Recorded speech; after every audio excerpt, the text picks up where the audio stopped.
संगीत द्वार हेतवे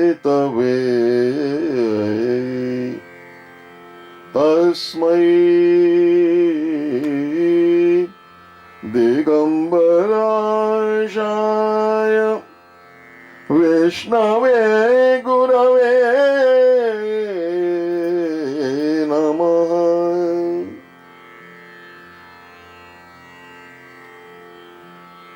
आप सबको आज पंडित विष्णु दिगंबर पुलस्कर जी की अंग्रेजी कैलेंडर के हिसाब से जो आज उनकी तिथि है 18 अगस्त,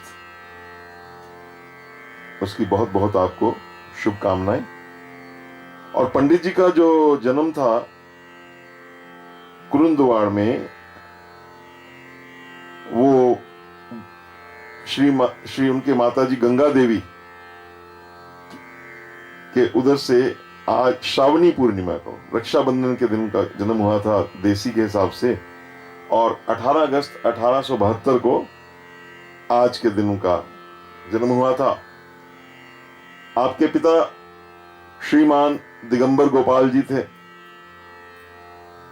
और क्योंकि वो महान कीर्तनकार थे तो इसलिए कुरुंदवाड़ के महाराजा दाजी साहब पटवर्धन का आपके साथ प्रेम स्वाभाविक था। उनके पुत्र श्री नाना साहब के साथ भी पुत्रवत दोनों का लालन पालन हुआ। तो ये जो उनकी ये म्यूजिकल जर्नी है, संगीत की जो जर्नी है, वो तो लगभग आप सभी को सारे हमारे विदित ही है।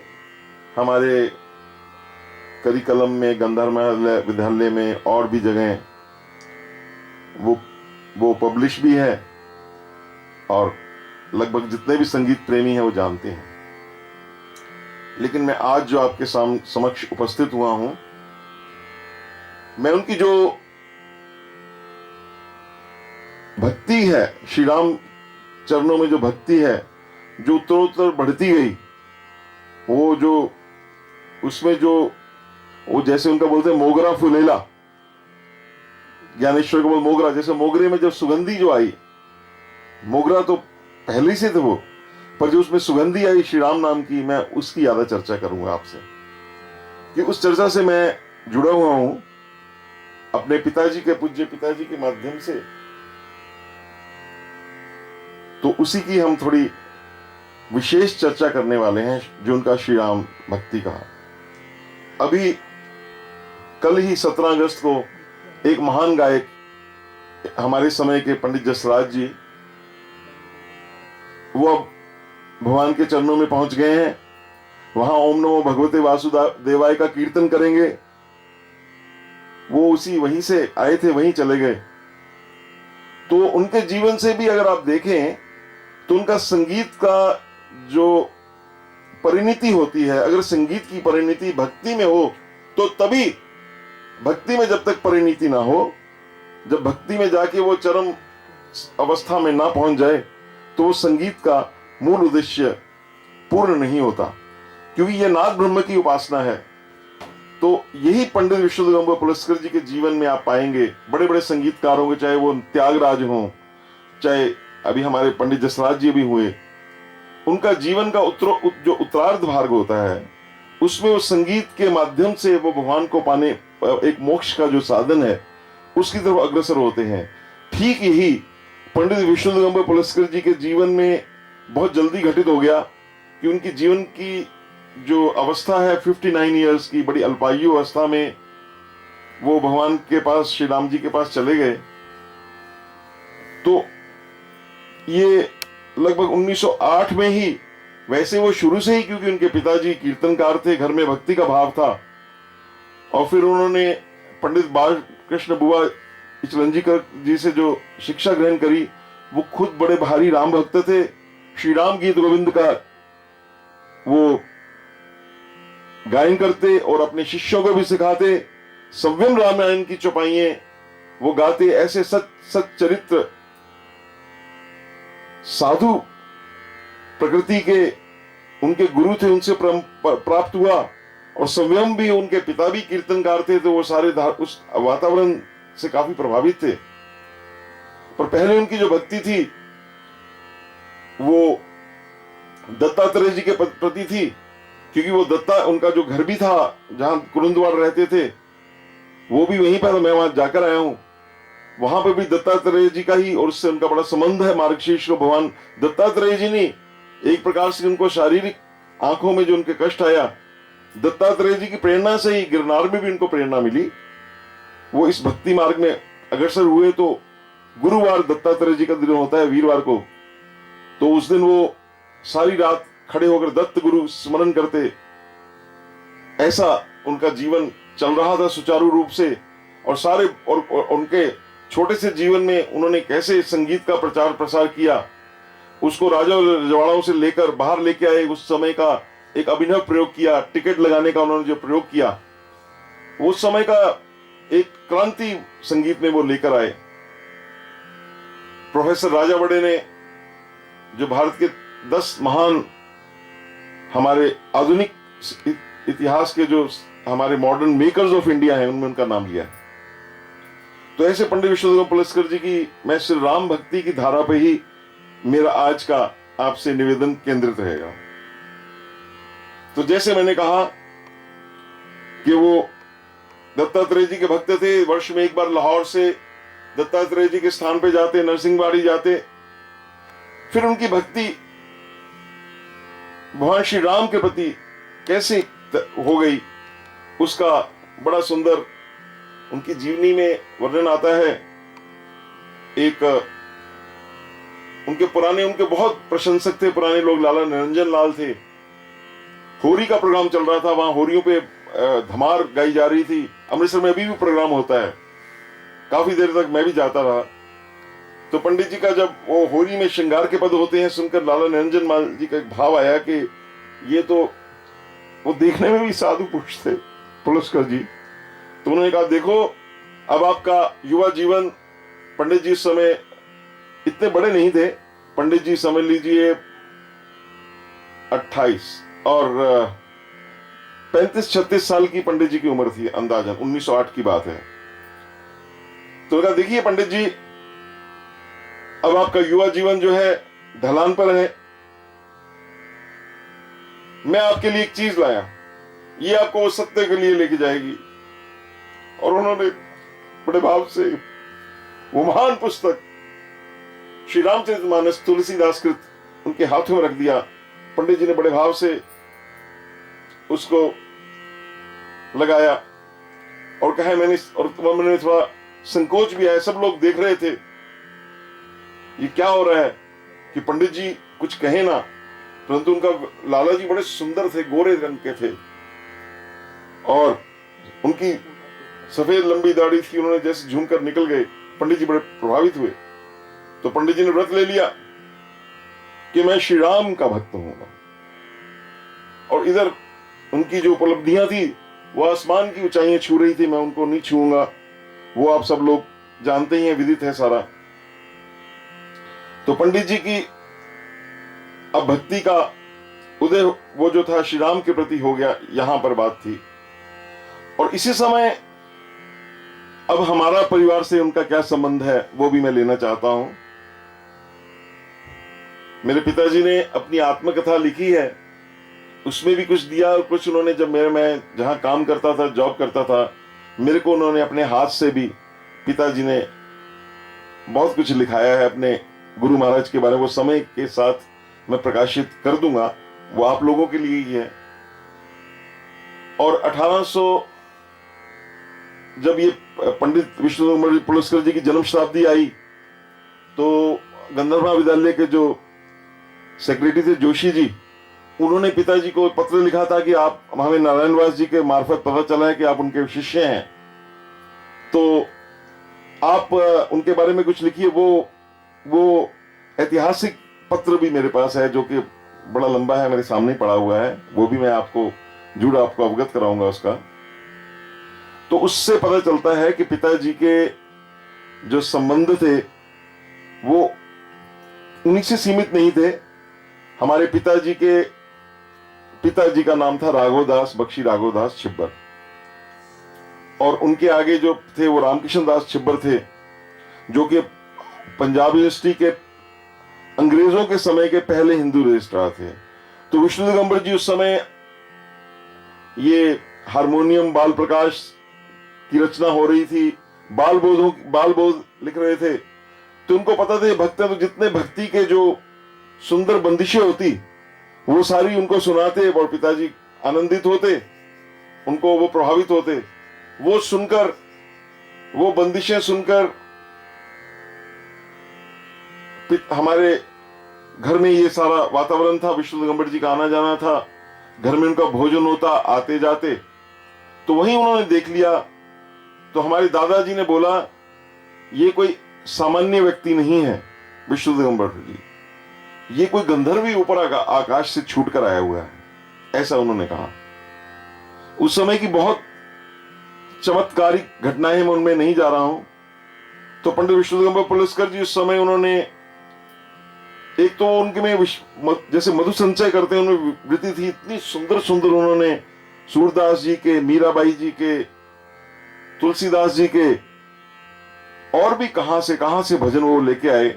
उन सबको उन्होंने सुंदर संगीतों में, जो आज भी उनके पुत्र पायो जी मैंने राम रतन धन पायो, ठुमकी चलत रामचंद्र, ऐसे जो भजन थे, जानकी नाथ सहाय करे, ऐसे सुंदर भजन, ये सब उन्होंने, सब उनकी बंदिशें उनकी की हुई हैं पंडित जी की।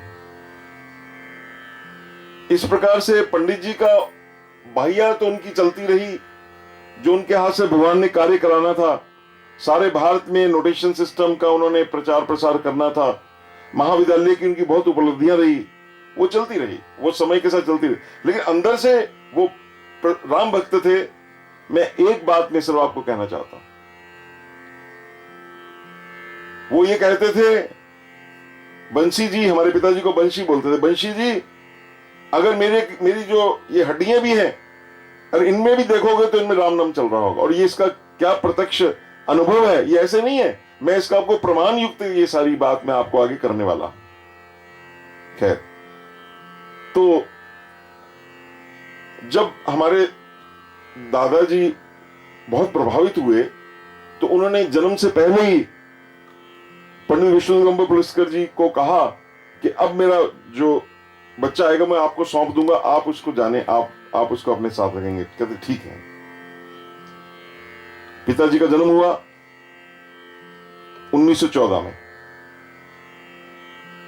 20 सितंबर 1914 को, और शारदीय नवरात्र के पहले पिताजी का जन्म हुआ। तो उन्होंने, पिताजी, उनको याद नहीं रहा बख्शी राघवदास छिबर जी को, दादाजी को कुछ पुत्र मोह भी होता है, भूल गए क्या। लेकिन वहां पे पिताजी ने हमारे अपने उसने जीवनी में बताया, मैं थोड़ा संक्षिप्त बता रहा हूं, मैं एक्सटेम्पोर बता रहा हूं, मैंने कोई तैयारी नहीं करी, मेरे से कुछ गलती हो जाए तो क्षमा करना। तो वहां नीवी गली में एक माई रहती थी, वहां विष्णु दिगंबर जी का प्रोग्राम था। पिताजी अवोध अवस्था में थे, 4 या 5 साल के होंगे, 1918 की बात। विष्णु दिगंबर जी का जब पिताजी ने गाना सुना तो सुनते ही ऐसा प्रभाव पड़ा, क्योंकि पिछले जन्म के कुछ संबंध रहे होंगे। उन्होंने कहा कि अनशन कर दिया कि मैं तो इन्हीं के साथ रहूंगा, मैं इन्हीं से ही गाना सीखूंगा या इनके साथ रहूंगा। गाना पिताजी के लिए, वो उनके साथ सहवास, उनके साथ रहना यादा पिताजी का एक मुख्य उद्देश्य था, ऐसे भक्त संगीतज्ञ के साथ। अनशन कर दिया, खाना नहीं खाया, तो दादाजी को याद आ गया, ओहो मैं भूल गया था। तो उन्होंने पंडित विष्णु दिगंबर जी से बात करी। तो पंडित विष्णु दिगंबर जी उस समय सारा समेट कर अपना लाहौर से उसका विस्तार उनका बॉम्बे जा रहे थे, गंधर्व महाविद्यालय। तो उन्होंने कहा ठीक है लागू जी, ये तुम्हारा अभी समय था, हमारे महान इस सदी के गायक दत्तात्रेय विष्णु बाबूराव पुलस्कर जी का आने का समय था, अभी 3-4 साल थे। कहते ठीक है, मैं राघवदास जी, वहां बड़ी भारी सभा लग दी, मैं राघवदास जी के बेटे वंशी लाल जी को अपने साथ अपना बेटा बनाकर लेके जा रहा हूं। तो 5-6 साल के पिताजी उनके साथ बॉम्बे चले गए। बॉम्बे में पिताजी बताते हैं सारे रजवाड़ों में जहां जहां जाते पुत्र स्नेह मिलता, उसका सारे प्रमाण हमारे नारायण व्यास जी कई बार घर पे आए या कई लोगों से हमें वो प्रमाण मिलते रहे उसकी एक बड़ा लंबा। मैं जस्ट आपको थोड़ा सा उसकी एक वो बता रहा हूं और फिर मैं रामधारा पे ही केंद्रित करता रहूंगा। तो अब पिताजी जब उनके साथ वहां रहे तो पिताजी उनका जीवन देखते रहे। पंडित जी ने जब श्री रामचरितमानस को देखा ध्यान से तो पंडित जी ने यह पाया कि श्री रामचरितमानस तो गेय बहुत सुंदर है, इसमें ख्याल की रचनाएं एक ताल में, डिफरेंट तालों में। जैसे मैं थोड़ा सा आपको, जितना कि मैंने संगीत सीखा नहीं है, मैं आपको ऐसे कह दूं, लेकिन फिर भी जितना मेरे से बनेगा मैं आपको उसका उदाहरण देता हूं। जैसे पंडित जी ने दादरा में स्तुति गाई, नमामि भक्तवत्सलं कृपालुशील कोमलं, नमामि भक्तवत्सलं कृपालुशील कोमलं, भजामि तेन पदाम्बुजं अकामिनां स्वधामदं, नमामि इस प्रकार से उन्होंने छोटी छोटी उसमें जो गेय हैं बच्चों के लिए अपनी पुस्तकों में दी। फिर और दी उन्होंने बहुत सारी ऐसी, जितनी रामचरितमानस की कई चौपाई हैं वो, जैसे उन्होंने तात जनक तनया ये सोइए गौड़ सारंग में उन्होंने इसको डाला। फिर उन्होंने आरती श्री रामायण जी को खमाज में रखा, जय जय सुरनाई को सारंग में स्वरबद्ध किया। ऐसे श्री रामचरितमानस की उन्होंने उसको वंदो गुरुपद पदम पर आगा, इसको परज कालिंगड़ा में उसको उन्होंने इसको स्वरबद्ध किया। इतना सुंदर हमारे, ऐसे उन्होंने डिफरेंट वो करते रहे। ये कार्य उनका चल रहा था, भगवान उनसे ये कार्य, विशेष कार्य के लिए वो कहते हैं मेरा नारदीय मिशन है। नारदीय मिशन, नारद का क्या है कि घर घर में जब तक चैन से नहीं बैठूंगा जब तक प्रचार प्रसार ना हो, ऐसा उन्होंने अपनी मिशन स्टेटमेंट भी दी। तो ये पंडित जी उसमें फिर रामचरितमानस में उन्होंने और भी तुलसीदास जी की जो रचनाएं हैं, कहाँ के पथि कहाँ कीनो है गवनवा, गीतावली से और भी जो उनको मिला।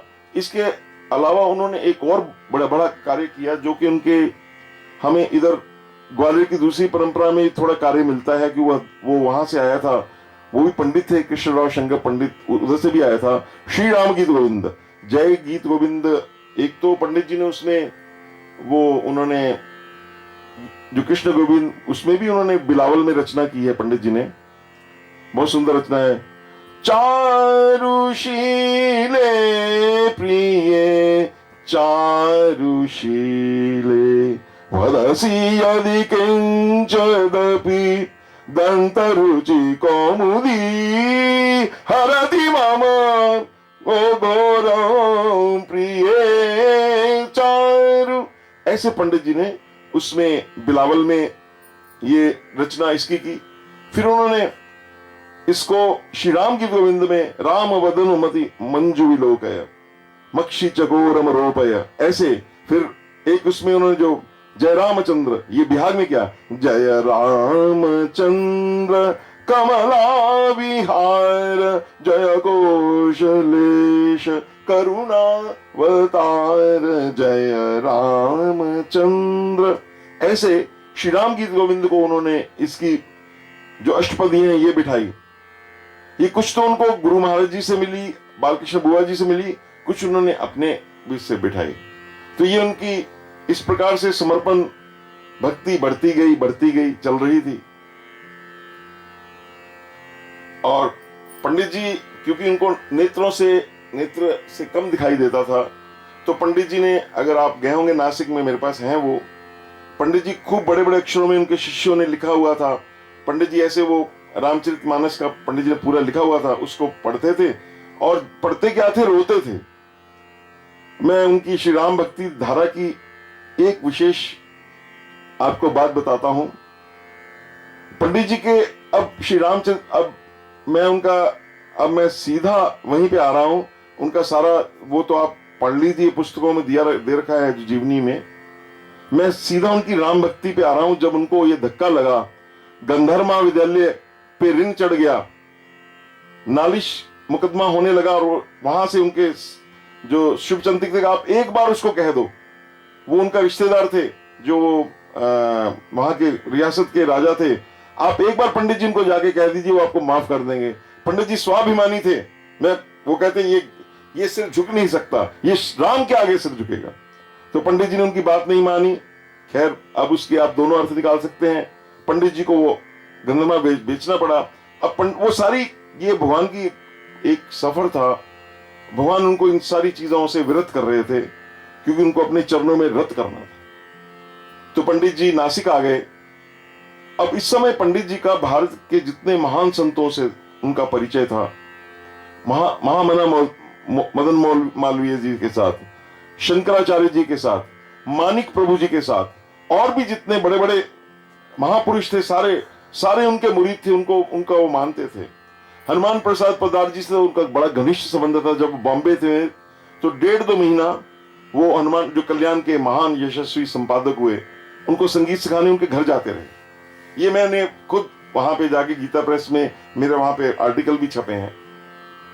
तो वहां पे उनकी पुस्तकें, उन्होंने जब उसको संगीत में बिठाया, जो जिसकी तुकबंदी की रचना पदार जी ने की थी, वो छपी भी और उन्होंने अपनी प्रेस से भी उसको छुपाया।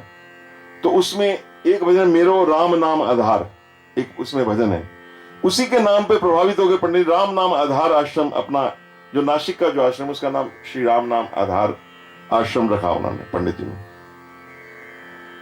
उनका महात्मा गांधी से विशेष प्रेम था और वो कहते थे महात्मा गांधी को, क्या खादी खादी करते हो, राम नाम के गोले चलाओ, राम नाम के गोले चलाओगे अंग्रेज भाग जाएगा, ऐसे बोलते थे पंडित जी। और बड़ा उनका बड़े प्रतिबंधमती थे। एक बार किसी ने कहा कि महाराज आप दिगंबर हैं। दिगंबर का तो मतलब होता है जो बिना वस्त्र के नंगा। पंडित जी बहुत बहुत विद्वान थे और प्रतिपन्नमती थे, एकदम जवाब देने वाले थे। तो पंडित जी ने कहा, अरे वो दिगंबर नहीं, जिसकी दिशाएं अंबर है, मैं वो विष्णु दिगंबर हूं। ऐसा पंडित जी बोलते। खैर, तो पंडित जी जब नासिक आ गए तो पंडित जी की राम भक्ति में एकदम 4 चांद लगने शुरू हो गए। अब पंडित जी के प्रोग्राम होने लगे। मैं आपको मेरे पास उसका बहुत ज्यादा प्रोग्रामों का, सारों का, लोगों से मैं मिलता रहा। एक प्रोग्राम के बारे में आपको बताता हूं।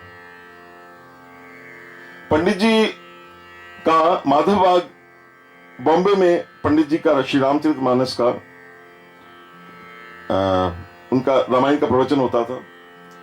रामायण के प्रवचन में उन्होंने पहली राग में बड़े सुंदर पंडित जी ने बांध रखे थे और इतने उन जैसा संगीतज्ञ, अब क्या उनके बारे में बताएं, आप मेरे से कुछ संगीतज्ञ भी सुन रहे होंगे। वो रघुपति राजा राम को 36 रागों में गा सकते थे। मैं थोड़ा सा आपको उसका नमूना थोड़ा सा देख सकता हूं, जो जिनको संगीतज्ञ, बाकी जो संगीतज्ञ मेरे को क्षमा करें। रघुपति राघव राजा राम पतित पावन सीताराम। रघुपति राघव राजा राम पतित पावन सीताराम। रघुपति राघव राजा राम पतित पावन सीता राम। रघुपति, इस प्रकार से उसमें कभी मालकोस, कभी इसमें बिहार, भोपाली, ऐसे 36 रागों में, ये उनका हनुमान पदार जी की डायरी में लिखा हुआ है। ऐसे डिफरेंट रागों में गाकर फिर उसी राग में तिरोभाव, आविर्भाव दिखाकर उसी राग में आना, ये पंडित जी की विशेषता थी। आपका स्वर बहुत प्रभावशाली, पहाड़ी आवाज थी।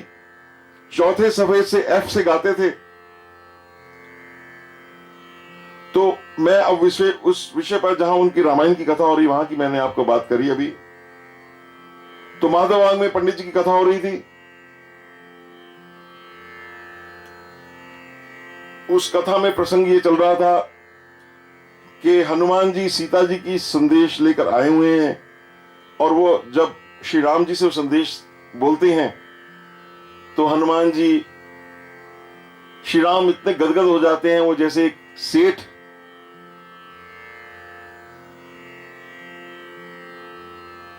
हनुमान जी सेठ की तरह एक करजई जैसे सेठ को देखता है, ऐसे श्री राम जी देख रहे हैं। ये देखकर हनुमान जी विवल हो जाते हैं। वो त्राही त्राही माम कि सब तो करने वाले आप हैं महाराज, आप क्यों मेरे को इतना श्रेय दे रहे हैं। ये प्रसंग सुंदरकांड का प्रसंग है। वो चुपाई चल रही थी, पंडित जी ने इसको मिश्र पीलू में बांधा है, पीलू संकीर्ण में। बार बार प्रभु चाहि उठावा प्रेम, मगन ते ही उठवना भावा प्रेम, मगन ते ही उठवना भावा। प्रभु कर पंकज कवि के सीसा, सुमरी सो दशा मगन गौरी सा, सुमरी सो दशा मगन गौ। इस प्रकार की लगभग बंदिश थी। तो एक हमें अयोध्या के संत मिले। वो समय संत नहीं थे, वो इंस्पेक्टर ऑफ स्कूल्स थे। वो बॉम्बे ड्यूटी पे गए हुए थे। वो उन्होंने ऐसा सुना कि यहाँ कुछ संगीत हो रहा है, तो माधवबाग में वो कथा सुनने चले गए। तो उन्होंने देखा कि पंडित विष्णु जी जब गाते थे तो इतने रुमाल उनके पड़े होते थे, इतने रुमाल पड़े थे। वो रुमाल से क्या करें, बार बार प्रभु चाहि उठावा। बस यहां पे कथा समाप्त। बस इसमें बार बार वो आंसू पहुंच रहे हैं, और पहुंचकर इधर रुमाल रखते जा रहे हैं, यहां से रुमाल इधर जा रहे हैं, गीले रुमाल इधर जा रहे हैं। सारी कथा ही ऐसे होती रही महाराज।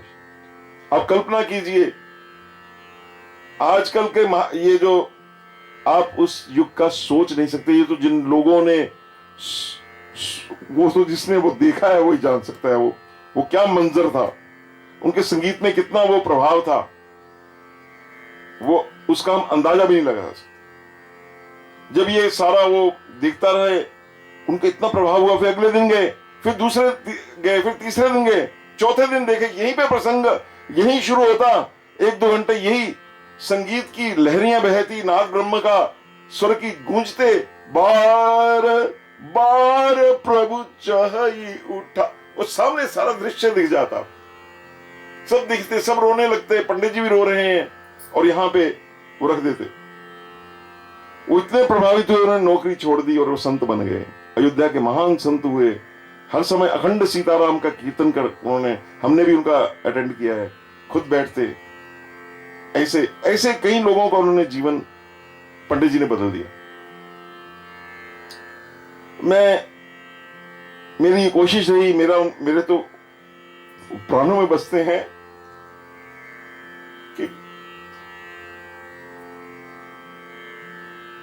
राम ऐसे व्यक्तियों से मिला जाए जो पंडित जी से, जिन्होंने प्रत्यक्ष सुना। उनमें मेरे कई लोग मिले, महेश नारायण सक्सेना जी, फिर एक अयोध्या के कई लोग मिले। अयोध्या का जो उनका प्रवास रहा वो वहां बहुत सुंदर रहा। उसके बारे में अयोध्या में पंडित विष्णु दिगंबर पुलस्कर जी की यात्रा का एक आर्टिकल भी छपा था, मेरे पास नहीं है। संगीत कार्यालय हाथरस से पूरा उसके बारे में विवरण था। वो कभी मैं वहां से हस्तगत करके आपको जरूर आपसे शेयर करूंगा। तो वहां पर जब जाते, वहां बलदेव दास जी पंडित जी जो पुजारी थे, मेरी इनसे बात हुई तो वो कह रहे थे मैं बहुत छोटा बच्चा था जब पंडित विष्णु दिगंबर पुलस्कर। वैसे कई लोगों को मिला जिन्होंने पंडित विष्णु दिगंबर जी को प्रत्यक्ष, जिनकी रामचरितमानस, क्योंकि मेरा तो उधर ही भाव है संगीत के, वो दूसरी जो उनका भाव है। तो मैंने आपसे पूछा कि वो कनक भवन के बड़े पुजारी थे,